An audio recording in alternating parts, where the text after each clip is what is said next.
Aku ingin sekali sekolah seperti mereka. Tapi baju sekolahku sudah lusuh. Teman-teman di sekolahku selalu mengejekku karena pakaianku jelek. Setiap pulang sekolah, aku selalu membantu orang tua bekerja mencari botol bekas. Setelah mendapatkan uang, biasanya uang aku tabung dan untuk membayar biaya sekolah. Malamnya aku tidak lupa untuk belajar agar cita-citaku menjadi dokter tercapai. Sekarang aku sudah dewasa dan sudah menjadi dokter berkat kerja keras yang aku tanamkan sejak dulu. Dulu setiap aku mengendarai sepeda kesayanganku ini, mereka selalu menertawakanku dan meremehkanku, dan aku sangat sedih sekali. Sejak saat itu, aku berjanji akan bekerja lebih keras lagi dan akan selalu belajar untuk mencapai cita-citaku. Dan akhirnya aku sangat bersyukur sekali. Berkat doa dan kerja kerasku selama ini, aku sudah menjadi seorang kontraktor yang sukses. Semenjak ayah dan ibuku meninggalkan kami bertiga, aku harus mengurus kedua adikku yang aku sayangi ini. Setiap hari aku harus banting tulang untuk mereka. Dan aku tidak peduli seberapa keras dan pahitnya kehidupan menimpaku. Aku akan berjuang untuk pendidikan adik-adikku dan untuk kehidupan yang lebih layak. Karena aku tahu bahwa kehidupan harus diperjuangkan. Waktu pun berlalu. Sekarang kedua adikku sudah ada yang menjadi seorang pilot dan seorang dokter. Meskipun aku tidak menjadi apa-apa, aku tetap bangga. Begitu juga ayah dan ibuku di alam sana.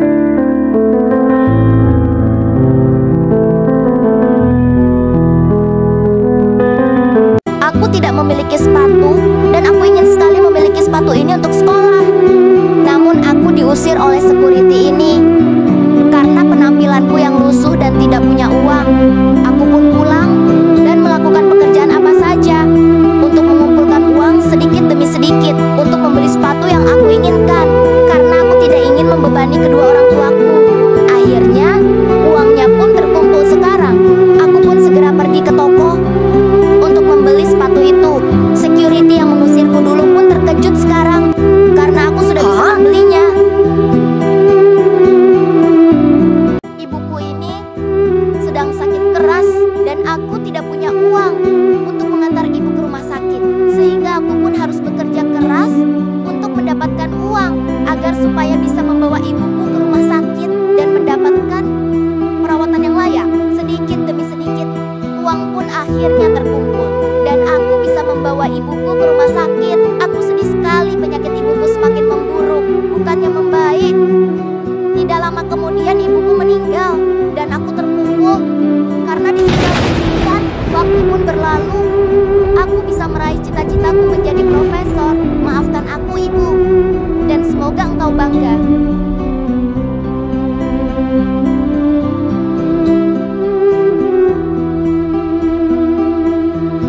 Adikku ingin sekali dibelikan boneka kesukaannya. Aku pun akan berusaha untuk membelikannya dengan bekerja keras untuk mendapatkan uang, menjadi kuli panggul, menjadi kuli bangunan, atau tukang cuci piring. Yang penting halal.